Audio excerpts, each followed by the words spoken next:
जय हिंद दोस्तों। आपका स्वागत है बायोलॉजी XYZ यूट्यूब चैनल में। हम लोग जो है एनिमल फिजियोलॉजी का सीरीज वाइज अध्ययन कर रहे हैं, जिसमें यह जो वीडियो है यह पार्ट 6 है। इसमें हम लोग जो है स्टमक के बारे में जानने वाले हैं।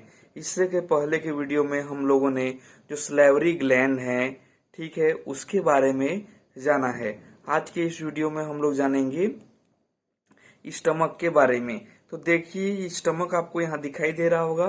तो स्टमक में हम लोग मेनली बहुत ही इंटरेस्टिंग तरीके से जानने वाले हैं इसमें कौन कौन से ग्लैंड होते हैं, उनसे HCl जो हाइड्रोक्लोरिक अम्ल है उसका सिक्रेशन किस प्रकार से होता है, ठीक है, हाइड्रोक्लोरिक अम्ल का नर्व द्वारा कंट्रोल कैसे होता है, और किन किन फेज जो है HCl को सिक्रेशन में कैसे हेल्प करते हैं उसके बारे में जानेंगे। और जो है कुछ डिजीज हम लोग जानेंगे जो स्टमक रिलेटेड डिजीज हैं, जैसे अल्सर डिजीज के बारे में हम लोग जो है जानने वाले हैं। आप लोग जानते हैं कि इसका जो भी वीडियो है, आप लोगों को जो भी वीडियो है उसका जो है PDF लिंक डिस्क्रिप्शन पे जो है रहता है। वहां से आप लोग जो है फ्री में डाउनलोड कर सकते हैं और अच्छा नोट्स बना सकते हैं। बस अभी जो है आप अच्छे से देखिए और समझ जाइए, और नोट्स को डाउनलोड करके अच्छे से आप अपना नोट्स बना सकते हैं। तो चलिए वीडियो शुरू करते हैं। तो देखिए दोस्तों, स्टमक जो अमाशय है, जो थैलीनुमा संरचना है, ठीक है, जैसे कि हम लोग बनाना चाहें छोटा सा डायग्राम, तो ये जो डायग्राम आपको दिखाई दे रहा है, ठीक है, यही क्या है, स्टमक है, जिसको अमाशय के नाम से जाना जाता है, ठीक है। अब इस स्टमक को इसके ग्लैंड के अनुसार से हम लोग बांटेंगे, तो इसमें मुख्य रूप से दो टाइप के जो ग्लैंड हैं वो पाए जाते हैं, ठीक है। एक तो पाइलोरिक रीजन पे पाया जाता है। देखो, स्टमक के इस पार्ट को जो है पाइलोरिक कहा जाता है, ठीक है। हालांकि हम लोग देखें तो स्टमक को 4 भागों में बांटा गया है, जैसे कि इस वाले रीजन को बोलते हैं कार्डियक, ठीक है, सी का मतलब है कार्डियक। उसके बाद इस वाले रीजन को बोलते हैं फंडस, कार्डियक फंडस, और इधर वाले बोर्ड का कहते हैं बॉडी। देखो, सी मतलब कार्डियक, एफ मतलब फंडस, बी मतलब बॉडी, और इधर वाला जो डाउडेनम साइड का जो स्टमक है इसको बोला जाता है पाइलोरिक, ठीक है। तो देखो, सीक्वेंस पूछ सकता है एग्जाम में, पहले भोजन कहाँ आएगा, तो पहले भोजन जो है इस कार्डियक वाला रीजन में आएगा, उसके बाद फंडस में आएगा, उसके बाद स्टमक में स्टमक तो पूरा है, चारों मिलकर के जो है स्टमक बनाते हैं, ठीक है, चारों को। उसके बाद बॉडी में आएगा, फिर pyloric, cardiac fundus body pyloric में आता है, ठीक है। अब हम लोग इसके जो ग्लैंड हैं इसको जानेंगे कितने टाइप में बांटा गया है स्टमक के ग्लैंड को, ठीक है। तो इसमें देखो, ऑक्जेंटिक ग्लैंड पाया जाता है या पेराइटल ग्लैंड पाया जाता है। ऑक्जेंटिक ग्लैंड को ही पेराइटल ग्लैंड कहते हैं या एसिड फॉर्मिंग ग्लैंड कहते हैं, ठीक है जी, क्योंकि इसी के एक टाइप के जो सेल हैं उनसे एसिड फॉर्मेशन होता है, जिसको हम लोग आगे अभी जानने वाले हैं। तो आप लोग वीडियो को पूरा देखिए। चलो बच्चों, अब देखो पाइलोरिक ग्लैंड, ठीक है। पाइलोरिक ग्लैंड जो है फूड इन पाइलोरिक रीजन, इसमें जो है पाइलोरिक ग्लैंड पाइलोरिक रीजन में पाया जाता है। देखो, कार्डियक फंडस बॉडी पाइलोरिक, ठीक है, तो ये पाइलोरिक रीजन में पाया जाता है। म्यूकस नेक सेल पाया जाता है। देखो, सेल ही जो है ग्लैंड ग्रंथि की तरह काम करते हैं, और जो है एंजाइम, हार्मोन, फ्लूइड वगैरह सिक्रेशन करते हैं। तो इसके अंतर्गत और आगे है, दूसरा है जी सेल है, जिससे जो है गैस्ट्रीन हार्मोन जो है स्रावित होता है। उसके बाद आप लोग को यहाँ दिखाई दे रहा होगा, ठीक है, प्रिंसिपल सेल, चीफ सेल और पेप्टिक सेल, ठीक है। इससे जो है क्या सिक्रेट होता है, प्रोरेनिन, ठीक है, प्रोरेनिन और जो है पेप्सिनोजेन, जो इनएक्टिव फॉर्म में होते हैं। यहाँ आप लोग को दिखाई दे रहा होगा, म्यूकस नेक सेल से म्यूकस सिक्रेशन होता है, ऑक्जेंटिक या पेराइटल सेल से HCl और इंट्रिंसिक फैक्टर, ठीक है। जो ब्लड क्लोटिंग वगैरह में हेल्प करते हैं। और तीसरा है प्रिंसिपल सेल या चीफ सेल या पेप्टिक सेल, सब इसका नाम है। जैसे कि घर में किसी को चुन्नी बुलाते हैं तो क्लास में नेहा बुलाएंगे, या कि कोई चिंकी मिंकी, इस तरह बहुत सारे नाम होते हैं ना। तो वैसे ही प्रिंसिपल सेल बोलेंगे या चीफ सेल या पेप्टिक सेल, जिससे जो है प्रोरेनिन और पेप्सिनोजेन हार्मोन जो है स्रावण होता है। सारे हार्मोन्स को हम लोग जो है डाइजेशन एंड एब्जॉर्प्शन वाले पार्ट में अच्छे से जानेंगे कि इनका काम क्या है। ठीक है बच्चों, तो चलिए हम लोग और आगे बढ़ते हैं। अब स्टमक को काटते हैं, स्टमक अमाशय को काटते हैं और देखते हैं कि इसमें और कैसी संरचनाएं पाई जाती है। तो ये आप लोग को नजर आ रहा होगा। ठीक है, तो देखिए ये रहा हमारा स्टमक, चुन्नू लाल का स्टमक। ठीक है, अब देखो चुन्नू लाल के स्टमक को कट कर दिए। अब देख रहे हैं तो ये जो है यहाँ से ऊपर वाले भाग को हटा दिए और नीचे वाले भाग को देख रहे हैं तो कुछ इस प्रकार से दिखाई दे रहा है। ठीक है, अब यहाँ जो सेल्स हैं इनको ये देखो, ये ल्यूमेन है, खोखला जगह जहाँ हम लोग खाना ठूस ठूस के भरते हैं। ठीक है, तो देखो यहाँ इस छोटे से रीजन को हम लोग बड़ा करके देखें तो कुछ इस प्रकार से दिखाई देता है। तो देखो बच्चों, ये ल्यूमेन वाला पार्ट है, ये ल्यूमेन। तो देखो यहाँ कुछ सेल्स लगे हुए होते हैं और उसके बाहर में एक्स्ट्रा सेलुलर फ्लूइड, यहाँ आपको दिखाई दे रहा होगा, एक्स्ट्रा सेलुलर फ्लूइड दिखाई देता है। ठीक है, तो देखिए यहाँ उसके बाद म्यूकस नेक सेल, देखो ये सेल क्या है, म्यूकस नेक सेल, म्यूकस नेक सेल। तो ये दोनों तरफ पाए जाएंगे, MNC मतलब म्यूकस नेक सेल। इधर देखो म्यूकस नेक सेल, और उसके नीचे में जो हरा कलर का दिखाई दे रहा है यह है ऑक्जेंटिक सेल या पैराइटल सेल, जिससे HCl का सिक्रेशन होता है। अभी हम लोग जानेंगे कैसे HCl का सिक्रेशन होता है उसके बारे में। ठीक है, तो देखिए, और इंट्रिंसिक फैक्टर भी सिक्रेशन करता है। तो अभी जो हम लोग फोकस करने वाले हैं, हम लोग इतने रीजन को फोकस करके देखेंगे। मतलब इसके अंतर्गत म्यूकस नेक सेल भी आ जाएगा, और ये क्या है, ऑक्जेंटिक सेल या पेराइटल सेल भी आ जाएगा, और जो है पेराइटल सेल, पेप्टिक सेल आ जाएगा, सॉरी पेप्टिक सेल। ठीक है, पेप्टिक सेल और प्रिंसिपल सेल। यहाँ पेराइटल सेल है तो ये पेराइटल सेल नहीं है, ये प्रिंसिपल सेल हो जाएगा। सॉरी, मेरे से गलती हो जा रहा था, है ना, मैं आप लोग से माफी मांगता हूँ इसके लिए, सॉरी। प्रिंसिपल सेल और पेप्टिक सेल, ठीक है जी। तो क्योंकि यहाँ हम लोग देख चुके हैं पेप्टिक सेल को ही हम लोग क्या बोलते हैं, प्रिंसिपल सेल बोलते हैं। हालांकि यहाँ भी है पेप्टिक सेल या प्रिंसिपल सेल को पेराइटल सेल कहा जाता है। ठीक है, पेप्टिक सेल को जो है प्रिंसिपल सेल बोलते हैं। ठीक है, और जो ऑक्जेंटिक सेल है जो, ठीक है, उसको पेराइटल सेल बोलते हैं। ठीक है, ऑक्जेंटिक सेल को पेराइटल सेल बोलते हैं। अब क्लियर हो गया।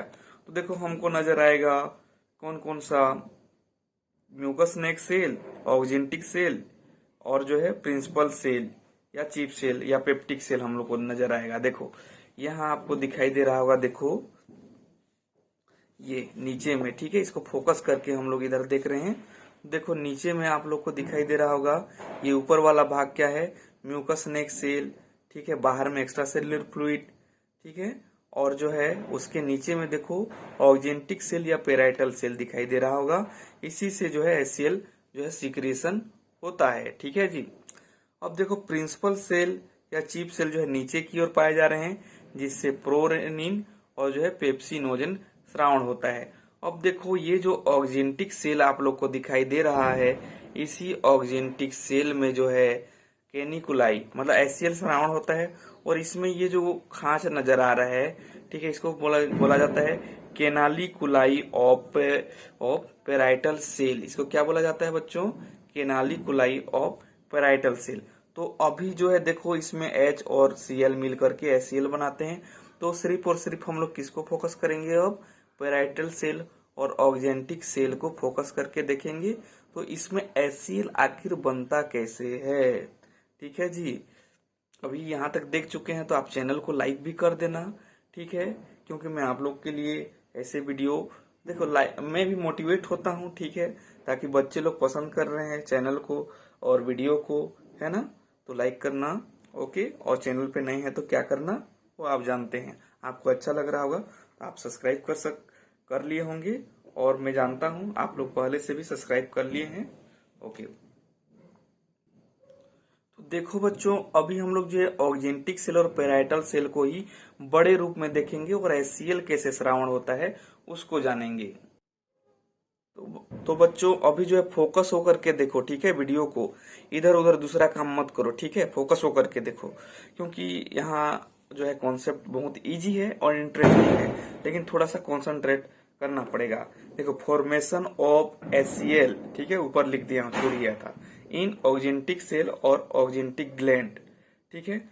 तो इससे जो है कैसे श्रावण होता है, तो देखो ये है ऑक्जेंटिक सेल, यहां से लेकर के यहां तक जो है ये ऑक्जेंटिक सेल के अंदर का भाग है, और ये केनालिकुलाई, ठीक है। देखो इस प्रकार हम लोगों ने ऑक्जेंटिक सेल को देखा था, इस प्रकार से, ठीक है, ये इस प्रकार से। तो इधर क्या होगा, इधर जो है एक्स्ट्रा सेलुलर फ्लूइड वाला पार्ट है, ये एक्स्ट्रा सेलुलर फ्लूइड, और ये जो है ऑक्जेंटिक सेल है, ओसी ऑक्जेंटिक सेल, और ये जो है क्या है, केनालिकुलाई है, ठीक है, ये केनालिकुलाई। तो इधर क्या है, ये केनालिकुलाई वाला पार्ट है, और ये बीच में क्या है, ऑक्जेंटिक सेल, और इधर क्या है, ये जो extra cellular fluid, extra cellular fluid, ठीक है, एक्स्ट्रा सेलुलर फ्लूइड। तो देखो इसमें एचसीएल कैसे बनता है उसको जानेंगे, कुछ कठिन नहीं है, बहुत सरल है। देखो, तो एक्स्ट्रा सेलुलर फ्लूइड से कार्बन डाइऑक्साइड पाया जाता है, ठीक है। तो यह जो कार्बन डाइऑक्साइड है यहाँ रुकता नहीं है, ठीक है, ज्यादा कॉन्सेंट्रेटेड हो जाता है, तो जो सिंपल डिफ्यूजन के माध्यम से ये जो है ऑक्जेंटिक सेल के पास आ जाता है, ठीक है। और ये ऑक्जेंटिक सेल के पास होता है पानी, वाटर, H2O। तो यह H2O टूट जाता है OH हाइड्रोक्सिल आयन और H प्लस हाइड्रोजन आयन में टूट जाता है। अब देखो इसका दोस्त है कार्बन डाइऑक्साइड, का दोस्त है OH, तो इन लोग अब क्या होंगे, दोनों दोस्ती हैं तो दोनों आपस में क्या कर लेंगे, ठीक है, हालांकि शादी नहीं करेंगे, ठीक है, लेकिन मिल जाएंगे, ठीक है, शादी भी कर सकते हैं, बोल सकते हो, है ना। देखो दोनों मिल गए क्योंकि दोनों दोस्त हैं, कार्बन डाइऑक्साइड को कौन पसंद है, OH पसंद है, तो ये बाइकार्बोनेट बना लेते हैं, ठीक है। अब यह जो बाइकार्बोनेट है यह जो है एनायनिक एक्सचेंजर, ये क्या है, यहाँ जो दिखाई दे रहा है ये संरचना एनायनिक एक्सचेंजर है, जिससे एनायनिक मतलब क्या, माइनस आयन, एक्सचेंजर मतलब क्या, एक्सचेंज करने वाला। तो देखो यह जो ऑक्जेंटिक सेल से जो बाइकार्बोनेट आयन है इसको एक्स्ट्रा सेलुलर फ्लूइड में भेज देता है एनायनिक एक्सचेंजर, जो माइनस आयन को एक्सचेंज करता है उसको एनायनिक एक्सचेंजर बोलते हैं। और जो है एक्स्ट्रा सेलुलर फ्लूइड से जो क्लोरीन आयन है इसको भेज देता है ऑक्जेंटिक सेल के बाद, ठीक है। अब ये यहाँ चला गया, ये यहाँ चला गया। अब देखो इस हाइड्रोजन के साथ क्या होगा, ये जो ऑक्सीजन हाइड्रोक्सिल आयन टूट गया है, तो यह जो हाइड्रोजन आयन है यह हाइड्रोजन पोटेशियम एटीपेज पंप द्वारा यह केनालिकुलाई में चला जाता है, और यह जो है एक्टिव ट्रांसपोर्ट है, यहाँ एनर्जी लगता है, मतलब एटीपी जो एडेनोसिन ट्राइफॉस्फेट है ये क्या है, एनर्जी पैकेट है, तो यह टूट जाता है एडीपी में, एडेनोसिन डाइफॉस्फेट और इनऑर्गेनिक फॉस्फेट में। और यह जो हाइड्रोजन है बेचारा, क्योंकि ये तो छोड़ दिया ना, हाइड्रोक्सिल आयन हाइड्रोजन को छोड़ दिया, टूट गया, अलग हो गया, है ना, धोखा दे दिया, ब्रेकअप कर लिया।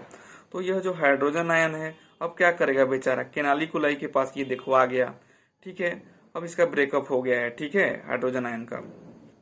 तो देखो बच्चों इसके बाद आगे देखते हैं, ये क्लोरीन आयन आ जाता है अंदर में, ठीक है, यहाँ हम लोग देख रहे थे। तो क्लोरीन आयन जो है चुपके से बेचारा क्या करेगा, कोई दोस्त नहीं मिल रहा है यहाँ पर उसको ऑक्जेंटिक सेल में, तो यह जो है यह क्लोरीन चैनल से जो है बाहर निकल जाता है, केनालिकुलाई के पास चला जाता है। देखो ये भी बेचारा भटक रहा है, क्लोरीन आयन यहाँ था एक्स्ट्रासेलुलर फ्लूइड से, अब ऑक्जेंटिक सेल के पास आ गया, ऑक्जेंटिक सेल से अब केनालिकुलाई के पास आ गया। अब क्या होगा यहाँ देखो, यहाँ जो हाइड्रोजन पोटेशियम एक्सचेंजर है, तो पोटेशियम आयन को बेचारे को यहाँ भेज दिया जाता है ऑक्जेंटिक सेल में। ठीक है, तो देखो यहाँ पर जो हाइड्रोजन आयन जिसका ब्रेकअप हो गया था किसके साथ, हाइड्रोक्सिल आयन के साथ में अलग अलग हो गए थे। ठीक है, तो ये जो हाइड्रोजन आयन है और ये जो भटक रहा था क्लोरीन आयन, अब ये दोनों मीट कर लेते हैं और जो है H प्लस और Cl मिल जाते हैं और क्या बना देते हैं, ये क्या बना देते हैं, देखो HCl बना देते हैं। यही तो बनाना था हमको, क्या बनाना था, यही हाइड्रोक्सिल आयन बनाना था कि नहीं। देखो ये इसका ब्रेकअप हुआ था और ये भटक रहा था, दोनों मिलके HCl बना लिए, तो इसी प्रकार HCl बनता है।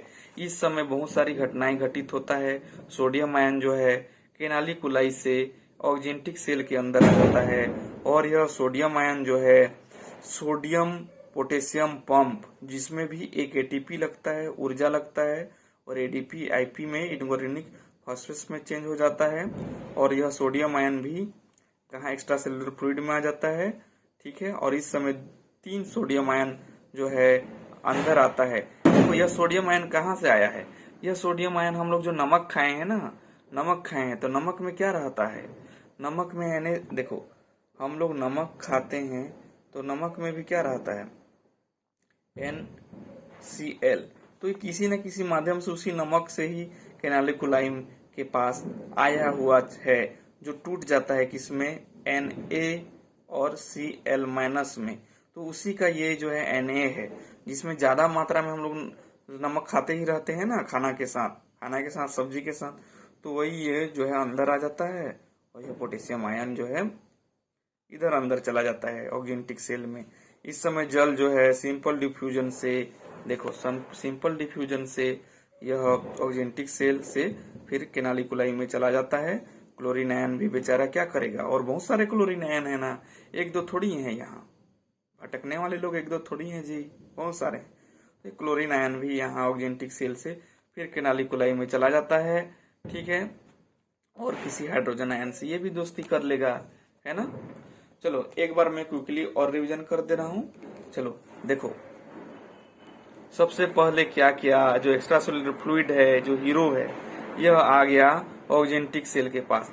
यह जो जल है, जल जो है H2O प्लस में रहता है, तो यह जो है यह हाइड्रोक्सिल आयन और H प्लस आयन में दोनों का ब्रेकअप हो गया। ठीक है, दोनों थे तो जल थे, बढ़िया थे, है ना, अब ब्रेकअप हो गया।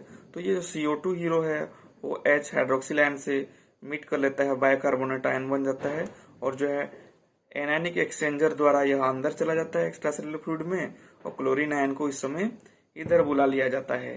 भटक रहा है बेचारा, कहाँ गया, ऑक्जेंटिक सेल में।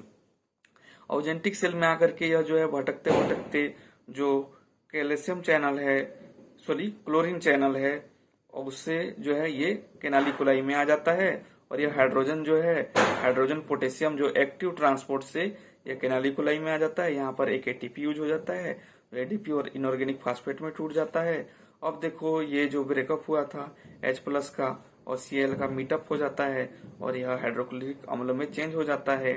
ठीक है, इस समय सोडियम आयन जो नमक खाए रहते हैं, यह जो है यह अंदर चला जाता है ऑक्जेंटिक सेल में, और यह फाइनली जो है सोडियम हाइड्रोजन एक्टिव ट्रांसपोर्ट द्वारा, एक्टिव इसलिए क्योंकि यहाँ एनर्जी लगा और एडीपी आईपी में चेंज हो गया, और यह एक्स्ट्रा सेलुलर फ्लूइड में चला गया।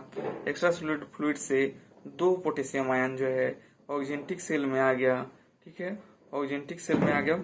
इस समय जल के जो मोलिकुल्स हैं वह एक्स्ट्रा सेलुलर फ्लूइड से ऑक्जेंटिक सेल में जा सकते हैं, ऑक्जेंटिक सेल से केनालिकुलाई में जा सकते हैं। और क्लोरीन आयन बहुत सारे हैं और भटक रहा है, इधर सिंपल डिफ्यूजन या क्लोरीन चैनल के माध्यम से ये केनालिकुलाई। देखो ये जो क्लोरीन आयन है, ठीक है, ये इस क्लोरीन चेन के चैनल के माध्यम से भी आता है, कहाँ पर, केनालिकुलाई में।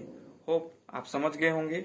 देखो यहाँ पर जो भी ये चैनल है ना, ये देखो चैनल है, ये चैनल है, ये चैनल है, ये चैनल है, इसका नाम जो है मैं यहाँ लिख दिया हूँ, जो आपको पीडीएफ नोट्स में मिल जाएगा। ये वाला क्या है, हाइड्रोजन पोटेशियम एटीपेज। देखो हाइड्रोजन पोटेशियम एटीपेज, ये देखो यहाँ पर है हाइड्रोजन पोटेशियम एटीपेज। उसके बाद देखो ये वाला जो सिग्नल है एनायनिक एक्सचेंजर है, जो यहाँ पर है। ठीक है, और ये ग्रीन वाला है सोडियम पोटेशियम एटीपेज, जो यहाँ पर आपको दिखाई दे रहा है। ठीक है जी। और देखो ये है सोडियम चैनल, आपको यहाँ दिखाई दे रहा होगा, ये सोडियम चैनल। और देखो ये है पोटेशियम चैनल, ठीक है, जो कहाँ दिखाई दे रहा है, यहाँ, अरे हाँ यहाँ पर दिखाई दे रहा है। ये देखो 2 पोटेशियम आया है ना, ये यहाँ से ये पार हो जाता है, इस प्रकार से यहाँ आ सकता है कैनालिकुलाई में। उसके बाद देखो ये जो रेड वाला है ये क्लोरीन चैनल है, ये क्लोरीन चैनल। ये क्लोरीन चैनल कहाँ पर है बच्चों, देखो यह जो है यहाँ पर है, ठीक है। तो आप लोग को नोट्स में मिल जाएगा। तो अभी जो है हम लोग नर्व कंट्रोल कैसे होता है उसके बारे में जानेंगे, एचसीएल सीक्रेशन का। देखो बच्चों, ज्यादा एचसीएल भी सीक्रेट होगा तो क्या है, तो nerve control of HCL secretion, तो इसको कंट्रोल करना भी बहुत जरूरी है, ठीक है। देखिए तो यहाँ देखिए जो पैरासिम्पैथेटिक नर्व है, यह पैरासिम्पैथेटिक नर्व जो है, एक बार फिर बोलता हूं, मन नहीं आ रहा है, ठीक है। पैरासिम्पैथेटिक नर्व जो है एसिटिल कोलिन, एसी मतलब क्या है, acetyl choline, acetyl choline secrete करता है, इधर भी सीक्रेट करता है, ठीक है। तब क्या होता है देखो, तब जो है जो ECL मतलब एंट्रोक्रोमोफिन लाइक सेल, ये क्या है, एंट्रोक्रोमोफिन लाइक सेल में जो है रिसेप्टर होता है, ये क्या है, एसिटिल कोलिन है, ठीक है। तो इसका रिसेप्टर है, ये एसिटिल कोलिन रिसेप्टर है, ठीक है। एसिटिल कोलिन रिसेप्टर जो है रिसीव कर लेता है, और जो एंटेरोक्रोमोफिन जो लाइक सेल है, इससे हिस्टामिन निकलता है। यह हिस्टामिन जो है, ये देखो ये नेक सेल है, ठीक है, यह नेक सेल है ऊपर वाला, ये नेक सेल पाया जाता है। और ये जो इतना वाला पार्ट है, यहाँ से लेकर के ये जो ब्लू कलर में दिख रहा है, यह कौन सा सेल है, यह ऑक्जेंटिक सेल है, ठीक है, जहां से एचसीएल सीक्रेट होता है। और नीचे ये अलग सेल प्रिंसिपल सेल है, ठीक है। सिर्फ इतना वाले रीजन तक ही ये क्या है, ऑक्जेंटिक सेल है, ऊपर में नेक सेल और नीचे में प्रिंसिपल सेल। तो ये जो हिस्टामिन है, हिस्टामिन का रिसेप्टर जो है इस ऑक्जेंटिक सेल में उसका रिसेप्टर होता है, जो जी प्रोटीन रिसेप्टर से बाइंड करता है, और वह जी प्रोटीन को एक्टिव करता है। जी प्रोटीन एडेनिलेज साइक्लेज को एक्टिव करता है। एडिनालेज साइक्लेज जो है साइक्लिक एमपी चलाता है, और जो है यह पॉजिटिव फीडबैक देता है यह हाइड्रोजन पोटेशियम चैनल को, ठीक है, हाइड्रोजन पोटेशियम चैनल को पॉजिटिव फीडबैक देता है, जिससे इस कंडीशन में जो है हाइड्रोजन आयन क्या कर देता है, यह केनालिकुलाई, ठीक है। ये वाला रीजन कौन सा है जी, ये वाला रीजन क्या है, केनालिकुलाई है ना, केनालिकुलाई, ठीक है, केनालिकुलाई, होप आपको दिखाई दे रहा होगा, केनालिकुलाई, ठीक है, केनालिकुलाई है ये वाला रीजन है ना। तो यहाँ से सीक्रेट होता है। ये तो एक तरीका हो गया ना, ये एक तरीका। अब दूसरा तरीका देखो, यह जो पैरासिम्पैथेटिक नर्व है, यह एसिटाइल कोलिन सीक्रेट करता है, जिसका रिसेप्टर जो है ऑक्जेंटिक सेल में होता है। तो यह कैल्शियम चैनल को जो है सिग्नलिंग को एक्टिव करता है, और यह कैल्शियम चैनल भी इस जो चैनल है इसको एक्टिव करते हैं, ताकि जो है हाइड्रोजन केनालिकुलाई में जा सके, ठीक है जी। अब देखो यहाँ से क्लोरीन आयन, देखो बेचारा अभी पड़े थे, आवारे की तरह घूम रहा था, ठीक है। यह जो है क्लोरीन चैनल या सिंपल डिफ्यूजन से यह केनालिकुलाई में आ जाता है, और इस हाइड्रोजन आयन से दोस्ती कर लेता है और बाइंड कर लेता है, ठीक है, और HCl बना लेता है, ये देखो, ठीक है। इस समय ये पोटेशियम आयन आता है। तो ये देखो 2 कंडीशन हो गया जिससे जो है HCl को बनने में हेल्प करते हैं। अब तीसरा कंडीशन देखो, तीसरा कंडीशन है, आप देख सकते हैं यहाँ जी सेल पाया जाता है, ठीक है। ये जी सेल से जो है गैस्ट्रिन हार्मोन निकलता है। यह गैस्ट्रिन हार्मोन जो है ब्लड वेजल, बी है मतलब ब्लड वेजल के माध्यम से यह जो है पहुंचता है ऑक्जेंटिक सेल के पास। ऑक्जेंटिक सेल के पास इसका भी रिसेप्टर होता है, और यह कैल्शियम सिग्नलिंग को एक्टिव करता है, और फिर से यह पॉजिटिव फीडबैक देता है हाइड्रोजन पोटेशियम चैनल को, और हाइड्रोजन आयन कहाँ चला जाता है, केनालिकुलाई में। ये इस प्रकार प्रोसेस चलता रहता है। साथ ही जो ये गैस्ट्रिन हार्मोन है, यह एंटेरोक्रोमोफिन लाइक सेल को भी एक्टिव करता है, ताकि जल्दी से हिस्टामिन निकालो करके, ठीक है। तो इसका रिसेप्टर होता है किसका, गैस्ट्रिन हार्मोन का रिसेप्टर होता है एंट्रोक्रोमोफिन सेल के पास, ताकि हिस्टामिन निकले और हिस्टामिन भी प्रमोट करे HCl सिक्रेशन को। ठीक है, तो तीन देखो nerve control of HCl secretion का जो है तीन कंडीशन है। ठीक है, तीन कंडीशन है जिससे जो है HCl निकल सकता है। ठीक है, तो पहला कंडीशन देखो, मैं स्पीड से बोलूंगा अभी, ठीक है, पूरा ध्यान लगा के सुनना। देखो पैरासिम्पैथेटिक नर्व से जो है एसिटाइल कोलिन निकलता है। एसिटाइल कोलिन का रिसेप्टर ऑक्जेंटिक सेल के पास होता है, जिससे कैल्शियम चैनल चलता है, और यह कैल्शियम चैनल जो है हाइड्रोजन पोटेशियम पंप को एक्टिव करता है, कंट्रोल करता है, जिससे हाइड्रोजन आयन कहाँ केनालिकुलाई में चला जाता है। ठीक है, देखो यहाँ पर हाइड्रोजन का ब्रेकअप हुआ है। ठीक है, तो यह होता है, ऐसा ही होता है, ब्रेकअप होता है। ठीक है, हाइड्रोजन आयन यहाँ आ जाता है। ठीक है, यह एक कंडीशन हो गया हाइड्रोजन आयन को यहाँ आने का। दूसरा कंडीशन देखो, यहाँ से एसिटाइल कोलिन जो पैरासिम्पैथेटिक नर्व से है उसका रिसेप्टर एंट्रोक्रोमोफिन लाइक सेल के पास होता है, जिससे हिस्टामिन निकलता है। हिस्टामिन जो है जी प्रोटीन को जो है एक्टिव करता है। जी प्रोटीन एडेनिलेज साइक्लेज, एसी मतलब एडेनिलेज साइक्लेज, ठीक है, और घर वाला एसी नहीं। और जो है ये साइक्लिक एमपी को एक्टिव करता है। साइक्लिक एमपी फिर इसको पॉजिटिव फीडबैक देता है, जिससे हाइड्रोजन आयन इधर जाता है। अब ये दो हो गया। अब तीसरा कंडीशन जो जी सेल है गैस्ट्रिन हार्मोन निकालता है। गैस्ट्रिन हार्मोन ब्लड वेजल के माध्यम से ऑक्जेंटिक सेल के पास पहुंचता है, रिसेप्टर से बाइंड होता है, फिर कैल्शियम चैनल चलाता है। कैल्शियम चैनल इसको एक्टिव कर देता है। फिर यह आवारा जो हाइड्रोजन है और इधर से जो आवारा क्लोरीन आयन है, दोनों क्या हो जाता है, मिल जाते हैं और क्या बना लेते हैं बच्चों, बोलो जी, क्या बना लेते हैं? कमेंट तो कर सकते हो ना, नहीं बोल सकते हो तो क्या हुआ? ठीक है, HCl बना लेते हैं। ठीक है, क्या आपको समझ में आ रहा है? अच्छे से आप कमेंट कर सकते हैं। ठीक है, और ये गैस्ट्रिन हार्मोन क्या करता है, एंट्रोक्रोमोफिन सेल से बाइंड होकर के जल्दी से निकालो तुम हिस्टामिन, क्योंकि और HCl सिक्रेशन करना है। तो इस प्रकार से जो है HCl का सिक्रेशन जो है कंट्रोल होता है। ठीक है जी, चलिए अब हम लोग जानने वाले हैं कि कौन कौन से फेज से कितना HCl सिक्रेशन होने में हेल्प होता है, उसके बारे में जानेंगे। ठीक है, अभी जानने वाले हैं फेज ऑफ गैस्ट्रिक सिक्रेशन के बारे में। आप लोग सोच रहे होंगे इतना लंबा वीडियो है, देखो मेहनत करो, जो और लोग इधर टिकटॉक देख रहे हैं, शॉर्ट देख रहे हैं, उससे अच्छा आप इसको देख रहे हो, तो आप क्या नॉलेज बढ़ रहा है, आपका बुद्धि बढ़ रहा है। ठीक है, तो पेशेंस रखना पड़ेगा, औरों से बेटर करना है तो। ठीक है जी, तो देखो HCl सिक्रेशन कब कब होता है, तीन फेज है। एक सिफेलिक फेज, देखो इस माउथ वाले फेज, ये मुंडी वाला फेज को सिफेलिक फेज बोलते हैं। उसके बाद जो स्टमक वाला फेज है इसको जो है गैस्ट्रिक फेज कहते हैं। ठीक है, गैस्ट्रिक फेज कहते हैं। और इंटेस्टाइनल को जो है इंटेस्टाइनल फेज कहते हैं। तो सिफेलिक फेज मुंडी वाला, और गैस्ट्रिक फेज स्टमक वाले रीजन में, और जो है इंटेस्टाइनल रीजन में इंटेस्टाइनल फेज कहते हैं। तो HCl सिक्रेशन का ही फेज हम लोग देख रहे हैं।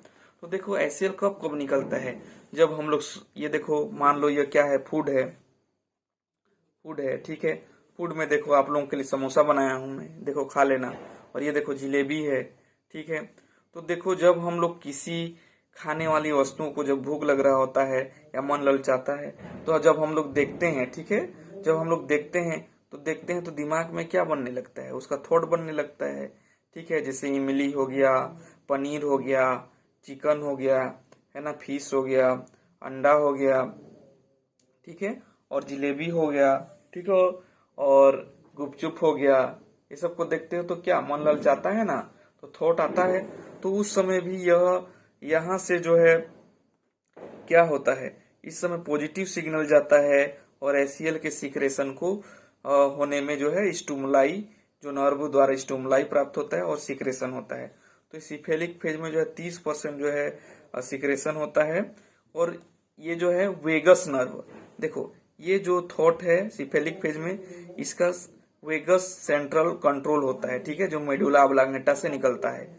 ठीक है, तो ये वेगस नर्व जो है सिक्रेशन करने में मदद करता है 30%। ठीक है, उसके बाद देखो जो गैस्ट्रिक फेज है, मतलब स्टमक वाला रीजन है, इस फेज से जो है यहाँ भी जो है वेगस नर्व ही कंट्रोल करता है। कब, जब फूड जो है कहाँ आ जाता है, स्टमक में। जब फूड कहाँ आ जाता है, स्टमक में आ जाता है, तो अब एसीएल सिक्रेशन को जो है स्टिमुलेट करता है। उस समय जो है फिर से वेगस नर्व ही स्टिमुलेट करता है एसीएल निकालने को। और जो है एक और सॉरी वेगस बोल दे रहा था मैं, वेगल नर्व है, ठीक है, वेगल नर्व है, ठीक है, वेगल नर्व द्वारा ये स्टमक में जो है स्टिमुलाई प्राप्त होता है ताकि एसीएल निकले। कब? जब खाना अंदर आता है स्टमक के पास तब। अब देखो इंटेस्टाइनल रीजन में भी वेगल नर्व पाए जाते हैं। जब फूड जो है इंटेस्टाइन के पास आता है तब जो है यहाँ से भी ये वेगल नर्व जो है इस स्टमक वाले रीजन को स्टिमुलेट करते हैं एसीएल सिक्रेशन के लिए, ठीक है। चलिए, होप आप समझ गए होंगे 3 कंडीशन में, सिफेलिक फेज, गैस्ट्रिक फेज और इंटेस्टाइनल फेज। देखो बच्चों, यहाँ इसका नोट्स बना हुआ है, हम लोग जो है पढ़ लेते हैं जल्दी से, ठीक है, क्योंकि वीडियो भी बहुत लंबा हो रहा है। और देखो इसको देखो नोट्स बनाने में, पढ़ने में, समझने में, समझाने में मुझे भी टाइम लग रहा है, ठीक है। रिसर्चर लोगों को देखो कितना टाइम लगता है उनको रिसर्च करने में और ये हाइपोथेसिस देने में, तो हम लोग सिर्फ पढ़ के समझ रहे हैं, है ना। चलिए, सिफेलिक फेज 30% सिक्रेशन होता है, एसीएल सिक्रेशन 30%। इसको थॉट से, सोचने से, साइड से, देखने से, सूंघने से भी होता है या फिर खाने से भी होता है। जैसे यहाँ देखो, ये है विजन, मतलब देखने से भी होता है, और ये स्मेल मतलब सूंघने से, और टेस्ट मतलब चखने से, ठीक है, एसीएल सिक्रेशन होता है। Signal send from medulla of brain to gastric gland by vagus nerve. देखो यह जो सिग्नल है गैस्ट्रिक ग्लैंड के पास जो है ब्रेन से श्रावण वेगस नर्व द्वारा जो है स्टिमुलाई को स्टिमुलेट किया जाता है, ठीक है। मतलब वेगस नर्व मेडुला ऑब्लांगेटा से निकलता है और जो है मेडुला ऑब्लांगेटा कहाँ पाया जाता है? ब्रेन में। और जो है यह गैस्ट्रिक ग्लैंड के पास जो है स्टिमुलेट करता है। गैस्ट्रिक ग्लैंड मतलब स्टमक में पाए जाने वाले ग्लैंड को ही गैस्ट्रिक ग्लैंड कहा जाता है, ठीक है। स्टमक में पाए जाने वाले को गैस्ट्रिक ग्लैंड कहते हैं, जिससे एसीएल निकलता है। तो गैस्ट्रिक फेज में 60% जो है एसीएल निकलता है। जब फूड जो है गैस्ट्रिक फेज मतलब कि स्टमक फेज में आ जाता है तब 60% श्रावण होता है। When food inter into stomach, देखो फूड इंटर होता है स्टमक के पास तब vagal reflection and gastric hormone function, उस समय जो गैस्ट्रिन हार्मोन है वो भी स्टिमुलेट करता है और वेगल जो नर्व द्वारा रिफ्लेक्शन मतलब स्टिमुलाई है वो भी उत्तेजित करता है एसीएल सिक्रेशन को। और देखो इंटेस्टाइनल फेज में जो है 10%, ठीक है, 10% सिक्रेशन बाय वेगल नर्व द्वारा, और जो है एंडोक्राइन फंक्शन भी वहां होता है। चलिए, इतना दूर तक जान लिए हैं तो छोटा सा कॉन्सेप्ट है, कुछ मिनट और जान लेते हैं, ठीक है। अब एक डिजीज है अल्सर डिजीज। देखो वैसे तो स्टमक में बहुत सारे डिजीज हैं, लेकिन मेनली हम लोग पेप्टिक अल्सर डिजीज के बारे में जानेंगे। देखो यह जो स्टमक है, देखो ये क्या है? स्टमक है, अमाशय है, तो इसमें जो है कुछ फोड़े पड़ जाते हैं जिसको अल्सर कहा जाता है, ठीक है। ये क्यों होता है? जब ज्यादा मात्रा में एसीएल सिक्रेशन हो जाता है, ठीक है, तब होता है। और जो है म्यूकस लेयर कम बनता है। देखो म्यूकस लेयर जो है स्टमक की वाल को जो है ऊपर में सिक्रीट होकर के जो है एसीएल से बचाता है। यहाँ से एसीएल निकल रहा है, एसीएल जान रहे हो हाइड्रोक्लोरिक अम्ल है, खतरनाक है। तो जो म्यूसिन लेयर है, जैसे कि मैं बोलूं यह स्टमक की वाल है, तो इसमें जो है इस प्रकार से म्यूसिन, ठीक है, म्यूसिन या म्यूकस की लेयर होता है, चिपचिपा पदार्थ होता है, जिससे जो है यह एसीएल से रक्षा करता है। तो ये म्यूकस का ही मात्रा कम हो जाता है, तब जो है एसीएल जो है ज्यादा काम कर देता है इस पर, जिससे अल्सर बन जाते हैं, फफोले बन जाते हैं, ठीक है। या फिर हम लोग जो है जबरदस्ती का ठूस लेते हैं, बहुत सारा खाना खा लेते हैं तब भी। और जो है या पुअर ब्लड, जो ब्लड यहाँ पर वेजल होना चाहिए वो कम हो जाता है, और ब्लड में क्या पाया जाता है? WBC इम्यून सेल पाया जाता है जो रक्षा करता है, ठीक है, वो भी नहीं होगा तो भी पेप्टिक अल्सर बन जाते हैं। क्योंकि यहाँ बैक्टीरिया वगैरह आ गए तो क्या करेंगे? अटैक करेंगे ना, ओके। और या फिर इन्फेक्शन हो जाता है मैको हेलिकोबैक्टर पाइलोरी द्वारा, तब जो है अल्सर बन जाते हैं, ठीक है। यहाँ पर आप लोग देख रहे होंगे जो म्यूकस लेयर है, यह एपिथेलियल सेल जो इसकी लेयर है, यह स्टमक की, तो यह जो है एसीएल इस म्यूसिन्स को क्रॉस नहीं कर पाता है, ठीक है, इसी कारण प्रोटेक्शन होता है। देखो यहाँ कमेंट है, high secretion of HCl and high peptic content, ज्यादा मात्रा में HCl सिक्रेशन हो जाएगा या पेप्टिक कंटेंट जो हार्मोन्स वगैरह हैं, ठीक है, वो जो पेप्टिक ग्लैंड से निकलते हैं, ठीक है, तब हो जाता है। थीन म्यूकस लेयर या पुअर म्यूकस सिक्रेशन होता है तब हो जाता है पेप्टिक अल्सर या इरिटेशन, जब हम लोग जबरदस्ती ठूस लेते हैं खाना, अनवांटेड फूड, इसलिए ज्यादा मत खाना, ठीक है। पुअर ब्लड वेजल, जब ब्लड वेजल कम होता है। इन्फेक्शन स्पेशल बैक्टीरिया, देखो हेलिकोबैक्टर पाइलोरी द्वारा होता है, इसको आपको अच्छे से याद करना है, ठीक है। और यहाँ पर देखो ट्रीटमेंट है, ठीक है, ट्रीटमेंट है एसिड सप्रेशन ड्रग, जो HCl सिक्रेशन ज्यादा हो रहा है तो उसको सप्रेस करने वाले ड्रग, ठीक है, मतलब उसको रोकने वाले ड्रग, जैसे एंटी हिस्टामिन है, रेनिटिडिन है, हिस्टामिन हार्मोन को जो है कंट्रोल करता है। प्रोटोन पंप इनहिबिटर, देखो प्रोटोन पंप मतलब क्या, हाइड्रोजन पंप, हाइड्रोजन पंप, जैसे कि यहाँ कोई पंप है, ठीक है, उसी को क्या बोला जाता है, हाइड्रोजन पंप को ही प्रोटोन पंप, प्रोटोन पंप बोला जाता है। क्योंकि हाइड्रोजन क्या है, एक प्रकार का प्रोटोन है, H+, हाइड्रोजन नहीं, H+ क्या है, एक प्रकार का प्रोटोन है। तो प्रोटोन पंप को ब्लॉक कर देंगे, रोक देंगे, तो हाइड्रोजन आयन भी नहीं जाएगा, हाइड्रोजन आयन नहीं जाएगा तो क्लोरीन आयन से कैसे मिलेगा, ठीक है, नहीं मिल पाएगा। इसीलिए प्रोटोन पंप को जो है इनहिबिट कर देते हैं, किससे, क्यूमेप्राजोल, क्यूमेप्राजोल के द्वारा। म्यूकोसल बैरियर, म्यूकोसल बैरियर जब ज्यादा होता है तब जो है उसको कंट्रोल करने के लिए बिस्मथ कंपाउंड का उपयोग किया जाता है। हीलिंग ड्रग, ठीक है, ड्रग को जो घाव बन गए हैं उसको अच्छे से करने के लिए, अच्छे से रिपेयर करने के लिए क्रायो प्रोटेक्टिव एजेंट, जैसे कि sucralfate octa sulphate, sucralfate octa sulphate use किया जाता है।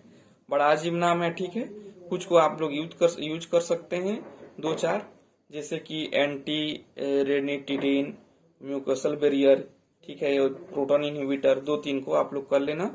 अगला देखो हीलिंग ड्रग्स, ये देख चुके हैं। अब रिड्यूस अल्सर, अल्सर को रिड्यूस करने वाला प्रोस्टाग्लैंडिन्स, इसको कर लेना है ना, IMP, ठीक है। ओदर, जैसे कि क्यूटीन, स्मोकिंग, यदि आप स्मोकिंग करते हो तो वो मत करना, ठीक है, क्योंकि वो भी गलत कंटेंट जाएगा, ठीक है, तो क्या होगा, उससे भी पेप्टिक अल्सर होते हैं। रिड्यूस कैफीन, कैफीन को ना लेके रिड्यूस एल्कोहल कंजप्शन, यदि एल्कोहल लेते हो, दारू वारू, तो भी बंद कर देना आज के बाद, ठीक है बच्चों। तो आज के लिए इतना ही, इतना दूर तक सफर साथ में जारी रखने के लिए बहुत बहुत धन्यवाद। ओके, और चैनल पे को अभी तक सब्सक्राइब नहीं किए हैं, लाइक नहीं किए हैं, तो लाइक कर देना, सब्सक्राइब कर देना, ठीक है, क्योंकि मैं आपके लिए ऐसे ही बायोलॉजी रिलेटेड वीडियो बनाता रहता हूँ। तो बच्चों, दोस्तों, मेरे यारों, ठीक है, मेरे छोटे छोटे बच्चों, तो हम लोग नेक्स्ट वीडियो में हम लोग जानने वाले हैं स्टमक के नीचे क्या पाया जाता है। स्टमक के नीचे, बोलो जल्दी से, स्टमक के नीचे पेनक्रियाज पाया जाता है। तो नेक्स्ट वीडियो में हम लोग जो है पेनक्रियाज के बारे में जानेंगे। ओके, आज के लिए इतना ही, बेस्ट ऑफ लक, आप अपना ख्याल रखिएगा, अच्छे से रहिए, मस्त पढ़िए।